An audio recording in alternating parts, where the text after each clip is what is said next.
가지고 말씀 전하도록 하겠습니다. 한국 와보니까 날씨가 쌀쌀합니다. 그 쌀쌀한 날은 밤하늘을 보면 별이 더 잘 보입니다. 하지만 하늘 위의 별들을 보면 모든 별들이 다 스스로 반짝반짝 빛날 수 있는 건 아닙니다. 천문학적으로 보면 하늘의 별들은 두 가지로 나눌 수 있습니다. 태양처럼 스스로 에너지와 빛을 발산할 수 있는 별이 있고, 또 한 가지는 스스로는 에너지와 빛을 발산할 수 없지만 태양과 같은 빛나는 별의 빛을 받아서 반사할 수 있는 반사체 별이 있습니다. 흥미로운 점은 우리 인간의 마음이 본능적으로 그 태양과 같은 발광체가 되고자 하는 마음이 있다는 겁니다. 인간은 스스로 빛나고 싶어 합니다. 누구의 도움 없이 내 혼자 힘으로 이만큼 이뤘어 말하고 싶어 합니다. 다른 사람보다 더 뛰어나고 싶어 하고, 또 돋보이고 싶어 합니다. 유명해지고 싶어 하고, 특별한 존재로 인정받고 싶은 마음이 누구의 마음속에나 있습니다. 하지만 인간은 흙으로 만든 존재가 아니겠습니까? 다시 말해서 어떻게 해도 인간은 스스로 빛날 수 없는 존재란 겁니다. 반사체인 겁니다. 그래서 인생을 통해서 내가 해낼 수 있어, 내가 스스로 빛날 수 있어 하다가 나는 발광체가 아니라 반사체구나, 이것을 깨달아가는 것이 인생의 성숙, 성장입니다. 또한 이것이 인간이 하나님이라는 유일한 발광체를 만나야만 하는 이유가 되기도 합니다. 그래서 인간의 삶의 가치란 무엇을 반사하느냐, 내가 무엇을 받아들이고 무엇을 반사하느냐에 따라서 그 인생의 가치가 정해집니다. 또 성경은 이것이 성공하는 인간 그리고 실패하는 인간을 구별하는 명확한 구별의 기준이 된다고 이야기합니다. 성경에는 스스로 발광체가 되려고 했던 수많은 사람들이 나타납니다. 하지만 그들의 인생은 모두 허무해졌고 실패했습니다. 하지만 인생 과정이 아무리 힘들고 고생이 되고 고되도 하나님 바라보면서 하나님께서 나에게 비춰주시는 그 빛을 따라서 걸어가고 그것을 전하는 삶이 되었을 때 내 인생이 좀 늦은 것 같고 실패한 것 같고 하더라도 결국은 하나님의 은혜 가운데서 내가 잘 살았구나, 내 삶에 열매가 있었구나 하는 삶을 살게 됩니다. 성경은 우리에게 반복해서 그러한 것을 전하고 있습니다. 그래서 인간은 어떻게 사는 삶이 가장 잘 사는 삶인가? 하나님께서 비춰주시는 그 빛을 받고 그 빛을 반사하는 반사체로서의 삶을 살아가는 것이 최선인 겁니다. 그래서 우리 삶이 아름답게 빛나길 원한다면 그 비결은 내 스스로의 지식이나 지혜나 소유나 높음을 가지고 빛내려고 하는 것에 있지 않습니다. 달이 태양의 빛을 받아야만 밤하늘을 비출 수 있듯이, 의미가 있듯이 인간의 삶은 그 누구도 예외 없이 발광체이신 하나님을 바라보고 그 하나님의 빛을 받아들이고 그 빛 가운데서 살아가는 것으로 세상에 비치면서 살아갈 때 그 삶이 성공적인 삶이 될 수가 있습니다. 아멘. 우리가 잘 아는 이스라엘의 초대왕 사울이 있습니다. 이 사울을 하나님께서 부르셨을 때 그의 외모에 관해서 정말 잘생겼다 성경은 전합니다. 잘생겼는데 키도 큽니다. 얼마큼 크냐면 머리 하나가 더 있었다 그럽니다. 게다가 겸손하기까지 했습니다. 결단력도 있었습니다. 그래서 하나님께서 그를 왕으로 세우셨습니다. 그런데 왕이 되고 나서 한 해 두 해 살아가다 보니까 그 마음에 스스로 자신의 권력을 과시하는 발광체가 되고 싶은 마음이 생겼습니다. 사무엘상서 15장 12절 함께 보겠습니다. 시작. 사무엘은 사울을 만나려고 아침에 일찍 일어났다. 누군가가 사울이 갈멜로 가서 승전비를 세우고 나서 거기에서 떠나 계속 행진하여 길갈로 내려갔다고 전해주었다. 이 승전비라는 게, 사울이 세우고 다닌 승전비라는 게 단지 전쟁에 이겼다고 세운 것이 아니라 이 전쟁 내가 앞장섰기 때문에 이길 수 있었다라고 자신의 공적을 드러내는, 다시 말해서 하나님이 발광체가 아니라 내가 발광체라고 승전비를 세우고 다녔던 겁니다. 그 결과 하나님께서는 사울을 버리셨고 사울은 왕의 자리를 잃게 됐습니다. 예전에 21이라는 그 가수들이 유명할 때가 있었습니다. 그 가수들 하면 제일 생각나는 노래가 뭡니까? 내가 제일 잘 나가. 그런 노래 하죠. 그 노래 아무것도 생각 안 납니다. 그냥 내가 계속 제일 잘 나간다고. 네, 내가 제일 잘 나가. 내가 제일 잘 나가. 그런데 그게 21이 가장 잘 나갈 때였습니다. 근데 인간이 언제가 가장 위험한가? 내가 가장 제일 잘 나간다. 나 웬만한 거 그 어려움이 와도 이제 내 삶은 든든하다. 나는 스스로 발광체가 된다라고 할 때가 가장 위험할 때인 겁니다. 반면에 다윗은 승리할 때마다 하나님께 영광을 돌렸습니다. 20살도 안 된 소년 다윗이 블레셋의 가장 키 크고 힘이 센 그 가운데서 특출난 장수 골리앗하고 맞서게 됐습니다. 골리앗이 보자마자 힘으로도 너끈히 이길 수 있지만 기부터 죽이려고 말합니다. 내가 오늘 너를 들짐승과 새들의 밥이 되게 하겠다. 어서 일로 와라. 그러자 다윗이 이렇게 대답합니다. 사무엘상서 17장 45절에서 47절. 하나님께서 왜 다윗을 세우셨는지, 다윗이 어떤 반사체였는지 발견할 수 있습니다. 함께 보겠습니다. 시작. 그러자 다윗이 그 블레셋 사람에게 말하였다. 너는 칼을 차고 창을 메고 후창을 들고 날개로 나왔으나 나는 내가 모욕하는 이스라엘 군대의 하나님 곧 만군의 주님의 이름을 의지하고 너에게로 나왔다.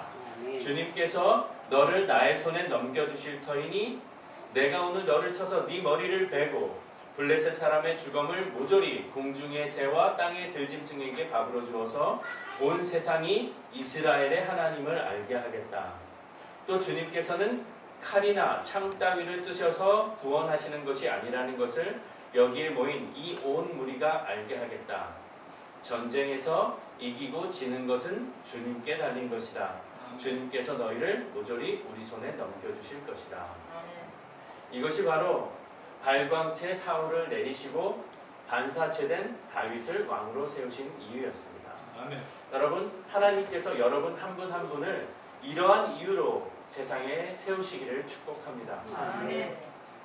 다윗은 왕이 된 이후에도 자신은 발광체가 아니라 반사체인 것을 잊지 않았습니다. 겸손한 삶을 살았습니다. 삶의 정체성을 잃지 않았습니다. 그런 의미에서 우리가 삶 속에서 겸손하다는 것은 무슨 일이 어떤 축복이 내 삶 가운데 온다 하더라도 하나님 앞에서 경거망동하지 않고 하나님께서 하셨습니다 라고 잊지 않고 반사체로서의 삶을 살아가는 것, 이것이 바로 겸손인 겁니다. 이것은 우리 삶이 드러나는 모양이기도 합니다. 누군가 교만하게 보인다면 왜 그렇습니까? 스스로 발광체가 되었기 때문입니다. 반면에 누군가 겸손해 보인다면, 심지어 대단한 업적을 이룬 사람인데도 너무너무 큰 일을 행하고 있는 것 같은데도 겸손해 보인다면 이유가 뭡니까? 그는 자신이 반사체인 것을 잊지 않고 있는 겁니다. 많은 기독교인들이 혼란스러워하는 지점이 여기 있습니다. 그리스도인들은 당당한 것과 교만한 것을 구별해야 됩니다. 그리스도인들은 겸손한 것과 무기력한 것을 구별해야 됩니다. 성공했을 때 하나님께서 하신 일인 것을 기억하면서 당당하게 사는 것은 교만이 아닙니다. 반대로 실패했을 때에도 하나님 계획이 있으심을 기억하면서 당당하게 사는 것, 이것이 바로 믿음, 그리스도인의 힘인 겁니다. 하지만 많은 그리스도인들이 빠지는 오류가 실패했을 때 하나님 제가 내려놓겠습니다 하면서 무기력하게 의욕이 없는, 의욕을 잃어버린 삶을 삽니다. 이것은 겸손이 아니라 회피입니다. 도망가는 겁니다. 하나님께서는 우리가 믿음으로 해야 할 일에 대해서 두려움에 맞서고 성공하는 것을 바라시는 것이지 평생 내 소중한 시간을 도망다니면서 회피하면서 사는 것을 바라는 것이 아니라는 겁니다. 인생을 살아가다 보면 실패할 수도 있고 좌절할 수도 있습니다. 이때 제 욕심과 욕망을 하나님 앞에 내려놓습니다 하는 것, 이게 중요한 겁니다. 그리고 무기력하게 계속해서 살아가는 것이 아니라 그러면 제가 이제 하나님의 뜻대로 일어서겠습니다. 여기까지 나아가야 되는 겁니다. 왜 하나님께서 우리 인생 가운데 내 뜻을 내려놓게 하십니까? 발광체가 아니라 반사체로서 다시 일어나라고 말씀하시는 겁니다. 왜 하나님께서는 우리 인생 가운데 주저앉게 하십니까? 발광체로서 내 힘으로 뛰어다니는 사람이 아니라 주님의 뜻을 따라서 반사체로서 다시 손잡고 일어서라는 겁니다. 그래서 그런 사람이 그리스도인으로서 이 세상을 살아가게 되면 어두운 곳이 밝아지고 교만한 곳이 민망해져서 겸손해지게 되는 겁니다. 여러분, 이 세상 가운데 여러분들이 가시는 모든 것들이 주님의 빛으로 밝아지고 하나님 앞에서 스스로 발광체가 되어서 다니는 사람들이 민망해져서 겸손한 삶으로 되돌이키는 하나님께서 사용하시는 여러분 한 분 한 분이 되실 수 있기를 바랍니다. 아멘. 발광체가 되려는 유혹을 받지 않기 위해서 우리가 성공하지 말아야 됩니까? 아니지 않습니까? 보아스가 부자인 것이 축복이듯이 다윗이 왕인 것이 축복이듯이 하나님의 빛을 품고 살아가는 반사체가 되는 것이 중요한 것이지 내가 굳이 가난하게 되고 실패한 사람이 되고 무기력하게 살아가는 것이 그것이 하나님 앞에 내려놓는 삶이 아니라는 겁니다. 요즘 많은 미국인들이 가장 존경하는 대통령 꼽을 때 지미 카터 대통령을 꼽습니다. 그분은 1924년 10월 1일에 태어나서 지난해 12월 29일까지 사셨습니다. 다시 말해서 100살을 더 사신 겁니다. 미국에서 가장 장수한 대통령입니다. 그분이 태어난 곳이 조지아주입니다. 미국의 조지아주는 남쪽에 있는데 남쪽에는 예전에 남북전쟁할 때 남쪽은 흑인들을 노예인 것을 찬성한 주들이 몰려있는 곳입니다. 다시 말해서 노예제도에 대해서 찬성하고 그들로 돈을 버는 사람들이 많이 살았던 곳인데 이 카터 대통령의 아버지도 땅콩 농장을 하고 있었고 그리고 많은 노예들을 흑인 노예들의 도움을 받아서 이제 농사를 돈을 벌고 살았습니다. 당연히 아버지도 인종 분리 정책, 젠틀하게 말해서 인종 분리 정책이 있고 노예는 노예여야 된다라는 그 제도에 찬성한 확고한 신념을 가지고 있는 것이 아버지였습니다. 그런데 그런 남부 조지아에서 민주당 소속으로 인종 분리 정책에 반대하면서 조지아주 상원 의원이 됐고 그 다음에 조지아주 주지사가 됐습니다. 그리고 나서 77년부터 1981년까지 미국의 39대 대통령이 민주당 후보로서 됐다는 겁니다. 그냥 잘해서 됐나 보다 할 수 있지만 이건 놀라운 일입니다. 자신의 환경이 내가 노예 제도에 찬성하면 편안하게 갈 수 있는 환경인데 어떻게 그것에 반대하면서 그렇게 하면 대통령이 되기에 주지사가 되기에 불리한 환경에서 자신의 신념 가운데 살 수 있었는가? 그것이 마음의 중심이 있었기 때문에 그렇다는 겁니다. 54세 대통령이 당선됐습니다. 아주 젊었을 때 된 겁니다. 베트남 전쟁 문제 그리고 그 당시에 있었던 스태그플레이션과 같은 경제 문제에 대해서 아주 잘 대처를 했습니다. 하지만 그 당시는 너무나 첨예하게 소련하고도 대립하고 중동 문제가 막 미국 대사관을 막 점거하고 400일이 넘게 그 사람들 억류하고 힘든 상황이었기 때문에 재선에 실패했습니다. 이제 그는 재선에 실패한 대통령, 인기가 없어진 대통령이 된 것 같았습니다. 그런데 그는 대통령에서 내려온 뒤에도 공백 기간 없이 계속해서 자신의 해야 될 일들을 했습니다. 인권운동을 계속했고 질병 퇴치 운동을 계속했고 빈곤층 지원 운동을 계속했습니다. 다시 말해서 그의 인생을 바라보면 대통령에서 낭망한 것이 실패가 아니라 내가 먼 길을 가는데 그냥 하나의 과정이었다처럼 보이게 만든 겁니다. 대통령의 자리가 연연해 해야 될 자리가 아니라는 것을 보여주는 것. 보통 사람이 할 수 없는 것 아닙니까? 어렸을 때의 삶부터 계속해서 보면 뭔가의 큰 줄기가 있고 그 가운데서 결코 교만하지 않고 겸손한 가운데 자신이 해야 할 일을 해나갔던 겁니다. 그분이 했던 일 중에 해비탓 휴메니티라고 그 집 짓는 일을 했습니다.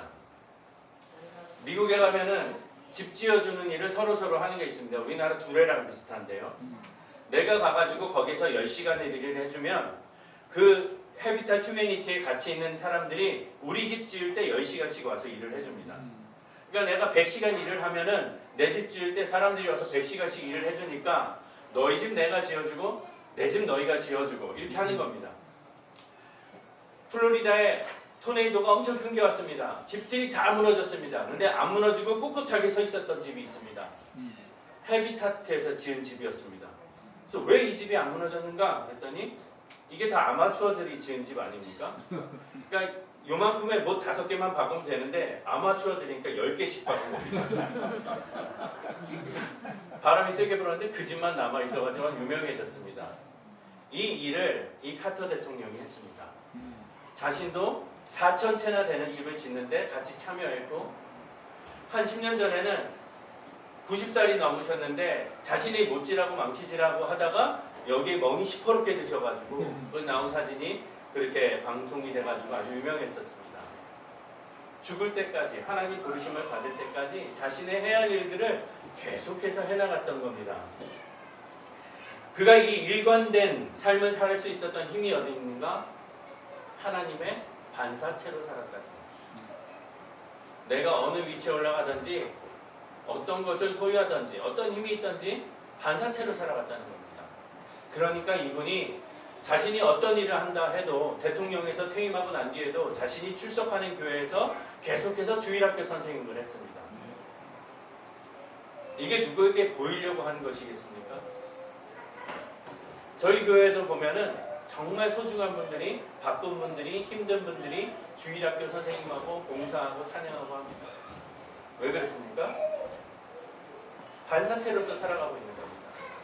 이걸 해주세요 해서 하는 것, 이것은 첫 번째 시작 단계일 수 있습니다. 그러나 내가 있는 자리에 내가 있어야 하는 것, 내가 있지 않아야 할 자리에 내가 있지 않는 것, 이것이 바로 하나님 바라보면서 반사체로서 살아가는 삶이라는 겁니다. 여러분, 오늘부터 카터 대통령이 여러분의 라이벌이 될 수 있기를 바랍니다. 믿음의 경주를 해야 되는데 만만한 사람 이렇게 붙들고 하지 마시고 카터 대통령 같은 사람 보시고 나도 한번 붙어봐야겠다 하시기 바랍니다. 그 길이 어디 있습니까? 하나님 바라보면서 발광체이신 유일한 하나님을 바라보면서 내가 반사체로서 살아가는 겁니다. 그러면 세상에서 유혹하고 나를 흔들려고 할 때에도 나는 길을 잃지 않고 빛 가운데로 걸어가는 삶을 살아갈 수 있을 줄 믿습니다. 아멘. 이것은 내 개인의 능력이 있지 않습니다. 똑같은 사람도 내가 발광체로서 살아가려고 선택하느냐 반사체로서 살아가려고 하느냐 선택하는 것에 따라서 전혀 다른 인생을 살아간다고 성경은 우리에게 반복해서 말씀해주고 계십니다. 모세는 이집트 왕궁에서 태어났습니다. 그리고 성장했습니다. 40세가 되었을 때 자신의 민족들이 노예로서 살아가고 있구나, 억울하다, 분하다 이런 생각을 하게 됐습니다. 노예에서 벗어나기를 바랬습니다. 그래서 그가 선택한 것은 스스로 발광체가 되는 거였습니다. 그래서 자신이 발광체가 되려고 했을 때 그는 억울한 살인자가 돼서 미디안 광야로 도망치는 존재가 될 수밖에 없었습니다. 이것이 모세가 발광체가 되려고 했을 때 자신이 받아든 성적표였습니다. 하지만 모세가 호렙산에서 떨기나무 불꽃 가운데 나타나신 하나님을 만나고 나서 그는 이스라엘의 해방을 이끄는 민족의 지도자가 됐습니다. 발광체가 되려고 했을 때 살인자, 도망자가 될 수밖에 없었지만 자신이 호렙산에서 하나님의 빛을 만나고 나서 그 빛대로 따르는 반사체가 되려고 선택을 했을 때 그는 민족의 지도자로서 빛나게 되었던 겁니다. 출애굽기 34장 29절 보겠습니다. 시작. 모세가 두 증거판을 손에 들고 시내 산에서 내려왔다. 그가 산에서 내려올 때에 그의 얼굴에서는 빛이 났다. 주님과 함께 말씀을 나누었으므로 얼굴에서 그렇게 빛이 났으나 모세 자신은 전혀 알지 못하였다.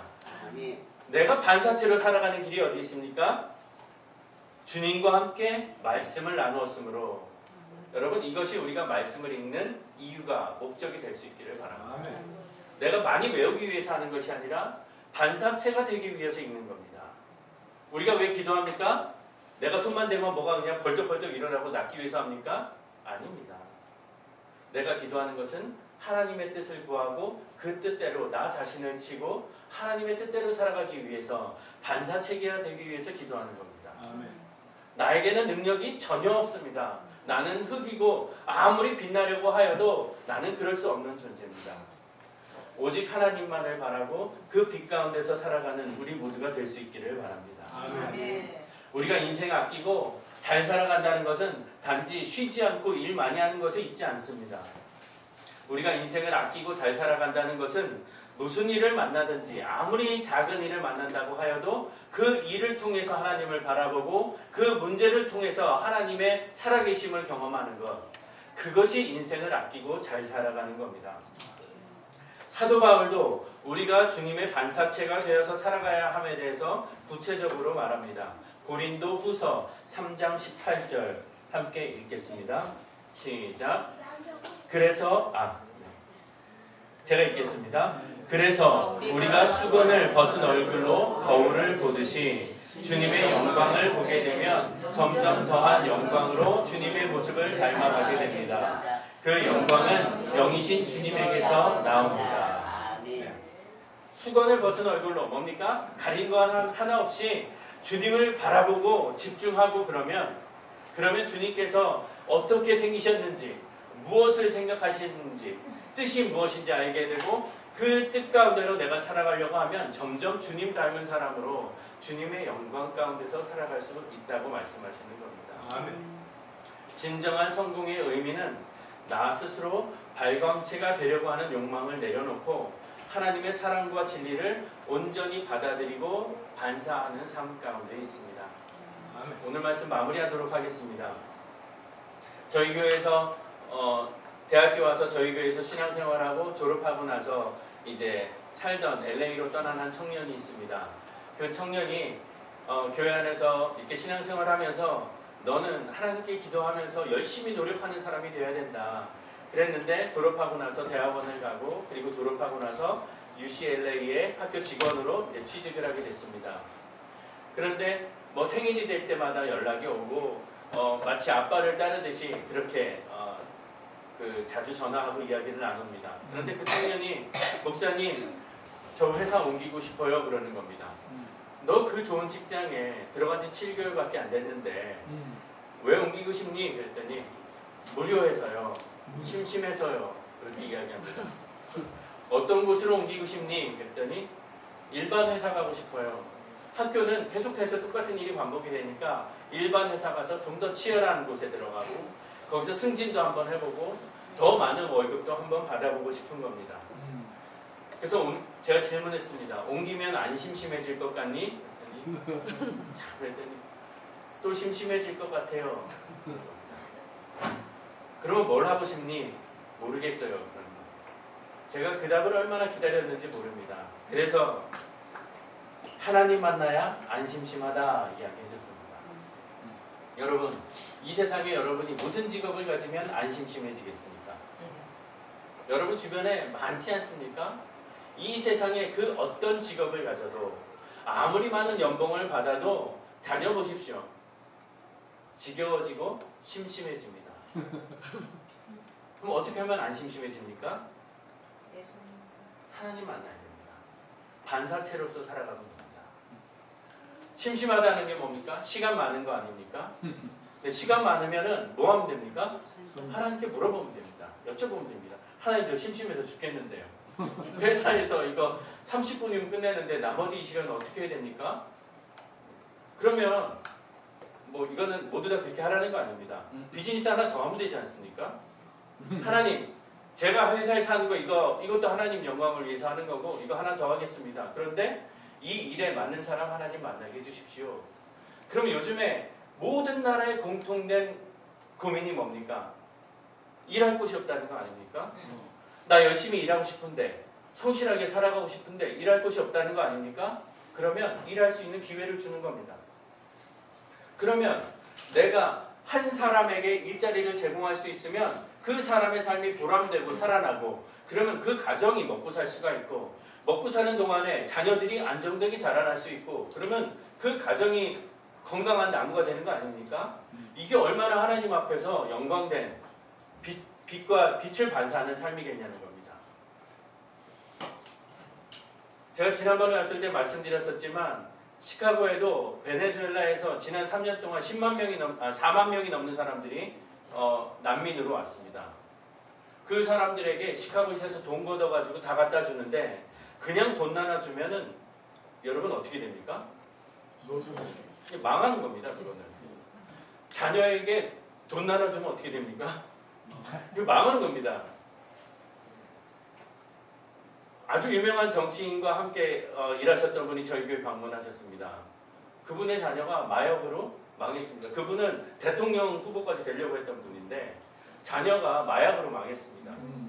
들어갔다가 나왔는데 또 걸리고 또 걸리고, 그래서 경찰서에다가 직접 데려다 줬는데 경찰서에서는 너무 유명한 정치인의 아들이니까 그냥 풀어줍니다.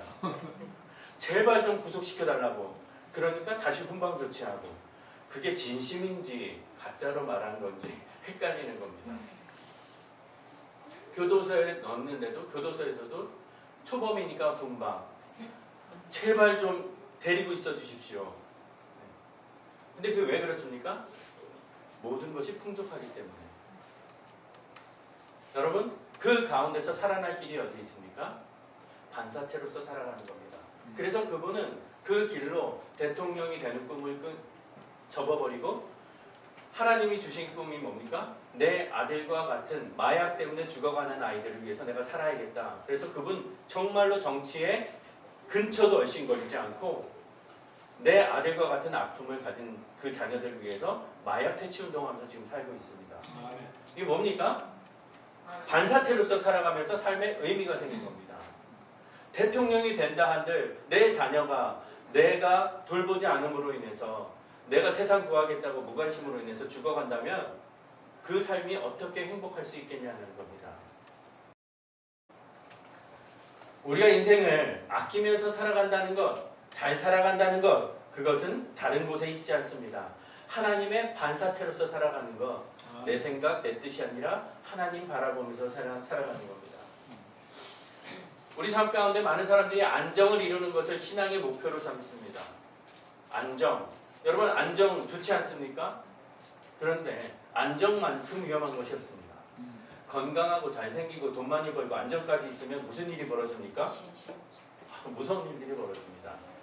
제가 살아가고 있는 곳에도 저희 교회 교인은 아닌데 미국에 와서 사업해가지고 운동화 팔아가지고 엄청 부자가 된 사람이 있습니다. 얼마나 부자가 됐는지 남편과 아내가 둘 다 랜드로버 3차를 뽑았습니다. 네, 랜드로버를 탄다는 거는, 그 고장 많은 차를 탄다는 것은 네, 차값도 비싸지만 돈 상관없다는 얘기입니다. 그런데 그러고 나서 남편이 바람났습니다. 그냥 바람난 것뿐만 아니라 마약까지 했습니다. 이게 왜 그랬습니까? 안정이 생겨가지고. 안정이 생겼는데 복음의 빛이 없으니까, 내 삶을 지탱할 수 있는 게 없으니까 허무해지는 겁니다. 돈이 많아졌는데 할 게 없습니다. 여러분, 돈이 그냥 죽을 때까지 써도 다 못 쓸 돈이 여러분 앞에 그냥 있다고 해보십시오. 여러분 뭐 하겠습니까? 캔쿤 가지 않겠습니까? 네, 캔쿤 가면은 네, 모든 음식 다 제공되고 그냥 잠자고 먹고 일어나고 그냥 그러면 됩니다. 제가 미국에 살아보니까 궁극적인 꿈이 다 캔쿤에 있더라고요. 하와이 캔쿤에 있습니다. 그거 하고 난 다음에 뭐 할 겁니까? 그 공허함을 뭘로 달랠 겁니까? 달랠 수 있는 게 없는 겁니다. 저는 그렇게 해보진 않았지만 주변에 있는 사람 보니까 그렇더라고요. 여러분, 그분들에게 뭐가 필요합니까? 빛이 필요합니다.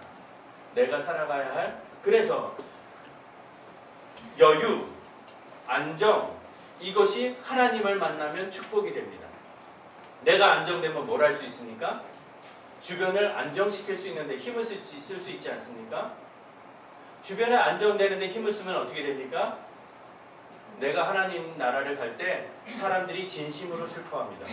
저 사람 가면 안 되는데, 저 사람 가면 내 삶이 외로워지는데, 저 사람 가면 누가 나를 돌봐주고, 누가 나에게 전화해주고, 누가 나에게 힘들 때 밥 한 번 먹자고 해주나. 잘 산다는 게 어디 있습니까? 하나님의 빛을 받아서 내가 살아가고 있는 환경 가운데 내가 할 역할을 하는 것, 그곳에 있지 않습니까? 안정도 하나님 반사체되어야 축복이 됩니다.